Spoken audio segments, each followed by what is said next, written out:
నేను 125 grams oats వేసుకున్నాను. Cup red poha కూడా వేసుకున్నాను. క్రిస్పీగా వేగిపోవాలి. ఇప్పుడు వీటన్నిటిని ఒక పళ్ళెంలోకి తీసేసుకుందాం. ఇప్పుడు సేమ్ ప్యాన్ లో ఆ కప్ తో 1 కప్పు బాదం వేసుకుంటున్నాను. అలాగే సేమ్ కప్ తో వాల్నట్స్ కూడా వేసుకున్నాను. పంకిన్ సీడ్స్ కూడా వేసుకున్నాను. పిస్తా కూడా వేసుకున్నాను. కప్పు సన్ఫ్లవర్ సీడ్స్ కూడా వేసుకున్నాను. మెలన్ సీడ్స్ కూడా వేసుకున్నాను. కిస్మిస్ కూడా వేసుకున్నాను. బ్లాక్ కిస్మిస్ 1 కప్పు కిస్మిస్ వేసుకున్నాను. ఫ్లాక్ సీడ్స్ కూడా వేసుకున్నాను. దాల్చిన చెక్క పొడి వేసుకున్నాను. ఓట్స్ ను అటుకులు వేయించి ఉంచుకున్నాను కదా, అది కూడా వేసేసుకోవాలి. ఇప్పుడు నేను దీంట్లో 1 స్పూను ఎండు ఖర్జూరం పొడి వేస్తున్నాను.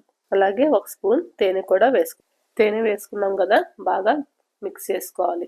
మనం వీటిని పాలల్లో వేసుకొని తింటే బాగుంటుంది. ఇప్పుడు ఇంకా స్టవ్ ఆఫ్ చేసేసుకొని దీన్ని ఒక పళ్ళెంలోకి తీసుకోవాలి. ప్లేట్లో అంతా ఈవెన్ గా స్ప్రెడ్ చేసుకొని ఒక 8 బాక్స్ లో స్టోరేజ్ చేసుకుంటే మంచి హెల్తీ బ్రేక్ఫాస్ట్ రెసిపీ రెడీ.